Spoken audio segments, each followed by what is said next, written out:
Attention viewers, this is an interdimensional state of emergency. Some of the most wanted criminals in the multiverse have recently escaped captivity and we need your help to catch them. You can help by wearing this shirt showcasing these dastardly forces of evil, available only on Teespring, to spread the word to other citizens. The artist rendering was done by Kitsune Zakuro. Subscribe to her channel below for more information. We need these villains captured by July 25th so you can get this shirt until then. Hurry! Hurry! Hurry! What is going on, guys? This is Michael Williams from Cartoon Universe, and we are back again with some San Diego Comic-Con news, this time regarding Star versus the Forces of Evil. We got a brand new clip for Season 3, which isn't coming back until November. It's so painful, but this will hopefully hold us over for like 30 seconds. And we also have a little bit of pieces of information. Haley was able to go to the panel. She was there in person, so we have some insider scoops about Star versus the Forces of Evil. It was also a panel shared with Milo Murphy's Law. We don't talk about that here on the channel, but if you're interested, they are doing a crossover with Phineas and Ferb, which is pretty dope. I haven't gotten into either show really that heavy, but I love crossovers. I've seen a little bit of Phineas and Ferb. I liked what I saw. I haven't gotten to Milo Murphy's Law yet, but I am interested, so I definitely would like to check it out and try to catch this crossover when it airs. I think it's airing next year, I believe I saw. But yeah, it's really cool stuff. You want to check that stuff out. I'm sure it's all over the internet. But on to the Star stuff. So just to start it off, we do know that Darren confirmed that they are currently storyboarding and writing Season 4. That's good to hear. We could probably figure that because Season 4 was confirmed a couple months ago.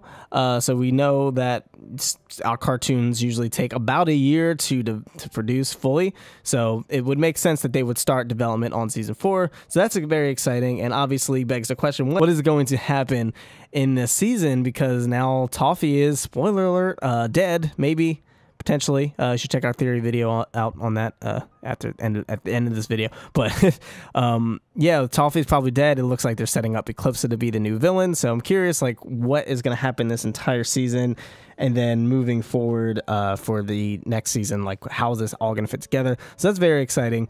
But turns out Darren has been checking out the theories. She did tweet out a little while ago about the panel and asking for some of the popular Star fan theories, and she kind of went through a list, confirming and debunking some. So here's a clip for two theories, one of which is Marco being evil, quote unquote, and Star and Marco's love being forbidden because Marco was part monster, and there would be kind of a parallel to Eclipsa falling in love with a monster and how that was a forbidden love and all that good stuff. So here's that clip. Confirm, I might agree on that one. No, this is hard. This is so hard. Do you feel the evil within Marco when you voice him? Can you feel the evil? Oh yeah, totally. He's super evil. He's a misunderstood evil guy. I'm gonna debunk that one.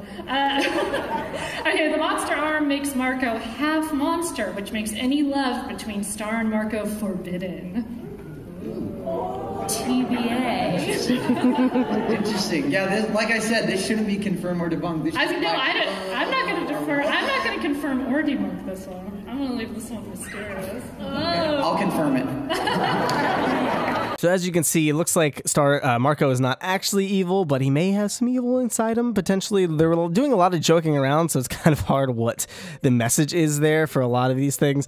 But the Star and Marco's love being forbidden, it seems like she didn't want to talk about that too much, kind of getting the spoiler territory there, because she was like, oh, I'm going to leave that a mystery. I'm leaving that up to you. So looks like that'll probably come into play at some point, maybe at season 4. And a couple other ones. This is a Discord message from Haley, and she was talking about some of the other theories that she was talking about. So for one, Jana is not a witch. I did not know that was a theory that anybody had. I never heard that one. I'd have to look it up, but it's not a thing, apparently. And another popular one that I'm sure everyone's pretty much aware of is Jackie is not a mermaid. That is confirmed. Or maybe, I don't know, because Haley put, or it's a maybe. I don't know. I wasn't there. I can't confirm nor deny, but it looks like for the most part, Jackie's probably not a mermaid. Sorry, guys. I know it's a popular theory there. But yeah, that's not a thing. And then another one was Toffee and Moon did not date. That seems pretty self-explanatory, considering Moon was pretty young when she met Toffee, and we also pretty much see their entire exchange. It's not as rich and long as we thought their backstory was going to be, but after Battle for Muni, we could pretty much conclude that they're not dating. So that was, I guess, an interesting confirmation, but not necessarily a necessary one. But anyway, yeah, so those are some of the theories that she debunked / didn't debunk, sort of, kind of. You could, it's up to interpretation. I don't think Jackie's a mermaid. I think that pretty much confirms it. But yeah, that's a weird thing. But we'll have to wait and see. But yeah, on to the clip. Not a ton to go off of on this clip. Nothing too majorly story heavy, I don't think. But it is about Star and Tom, and they're at this thing called a silver bell ball. I can't talk. No, words are not a thing for me today. I'm sick. So that is silver bell ball, and it looks like it's almost, I don't know. It seems like the parents are trying to like set them up or something, some type of royal ceremony. And it's just the two of them. And they start off very angry with each other. They're not really feeling it. Tom's not feeling it. Star's not feeling it, which is very interesting because we know Tom has the biggest crush on Star, which kind of leads me to believe this might be a flashback to where they sort of just met, or they recently met. You know, they don't have this rich history just yet. So I think it could potentially be a flashback. Not sure how that would necessarily come up. We do know Tom is going to play a bigger role in season 3, given he showed up in the intro. He was posing with all the squad. So it looks like he's going to be playing a bigger role. So this could be his introduction for the season. And then they kind of go down memory lane because Marco's not here or anything. And you would think he would probably be there. I don't know. That's up for debate. It might be a flashback. It might not be. There's really nothing major indicating that it's either way, but I think it's probably a flashback. So anyway, we see them dancing, and it's like really beautiful, and you see the fire, and it's super elegant. And we see this guy biting River, which is very weird, kind of debating if it's Tom's dad or not. He looks kind of young, so I'm not sure, but I guess it would make sense for the two kings. He is wearing a crown, so it is possible Tom, he's just half human, half demon, or mumin, or whatever this guy is. I'm not entirely sure, but it looks like it could be his dad. That's just what I'm going to go with now. He does look young, but whatever. So yeah, they're dancing, and there's like fire, and you see the pink magic, and it's just, it looks so great. Star looks so cute, and Tom looking fresh. And then they start really getting into it. They stop, and they're just kind of staring at each other. Moon's ringing a bell for them to conclude. Tom's like, hey, we should probably stop dancing. And Star's like, oh yeah, right. Because we know Star gets very flustered when she's around cute, attractive males that she's into. And then we see Tom's mom, super big and super loud, crying, and she just has this really deep, monstrous voice. And she's just kind of growling random noises. And that's it. And that's it for that clip. So like I said, I think this is probably a flashback to around the time when Tom and Star first kind of met, before they had a little fling, and before Tom really developed major feelings. But I think this was like kind of the onset of that, and this is very interesting. It's like a parallel of when Star seemingly kind of started having feelings for Marco at the Blood Moon Ball when they started dancing. So this is a very interesting parallel, and I feel like Star falling for Tom right now, first off, given that they have to kind of clean up Muni, Eclipse is coming, all that good stuff.